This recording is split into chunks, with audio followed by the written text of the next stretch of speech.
used to work the night shift at a gas station off a quiet highway. Most nights were uneventful until I noticed him. A man in a tattered hoodie stood near pump 3, staring at the store. At first, I thought he was waiting for a ride, but he never moved. Minutes passed. Then an hour. Finally, I stepped outside. "Hey, you okay?" No response. I got closer, but my stomach dropped. His face was wrong. His skin looked stretched, like a mask barely clinging to his skull. His lips curled into an unnatural grin. I ran inside, locking the doors. My hands shook as I watched him. He didn't leave. Didn't blink. At dawn, I looked again. He was gone. But when I checked the security footage, my blood ran cold. He never moved all night. Never twitched. Never breathed. And yet, when I replayed the footage again, I noticed something worse. Every time I blinked in the recording, he got closer.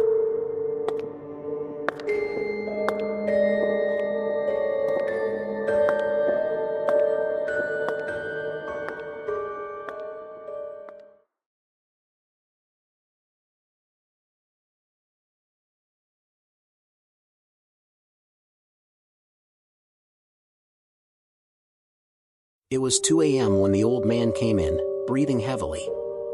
His clothes were torn, and his face was pale. "You need to shut down pump 6, he gasped. "Right now."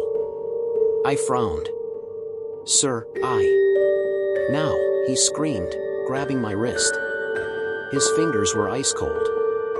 I hesitated, then reached for the control panel and shut off pump 6. The gas station fell silent. The old man let out a breath, then nodded. "Good," he whispered. "That thing, it only comes when pump 6 is active.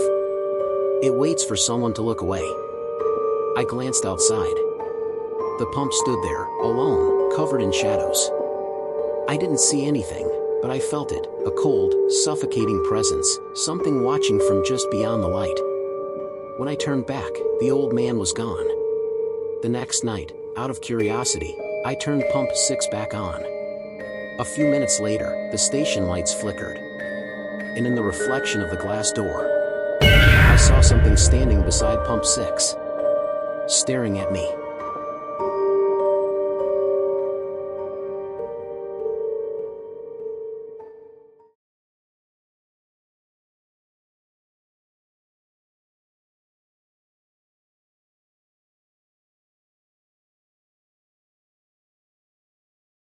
A man walked into my gas station one night, dressed in an old-fashioned suit.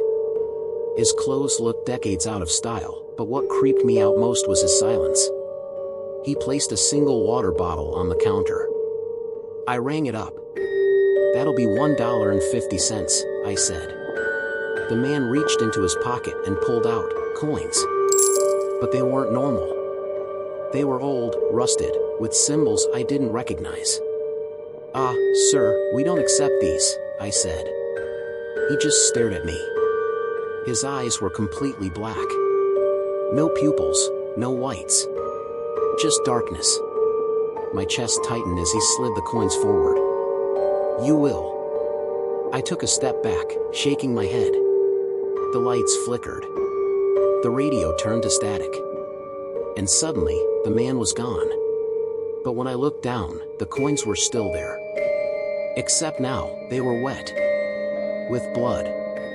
That night, I looked up the symbols on the coins. They matched the markings on an unmarked grave from a town that had burned down 80 years ago. The next night, the man came back. With more coins. And this time, he wasn't alone.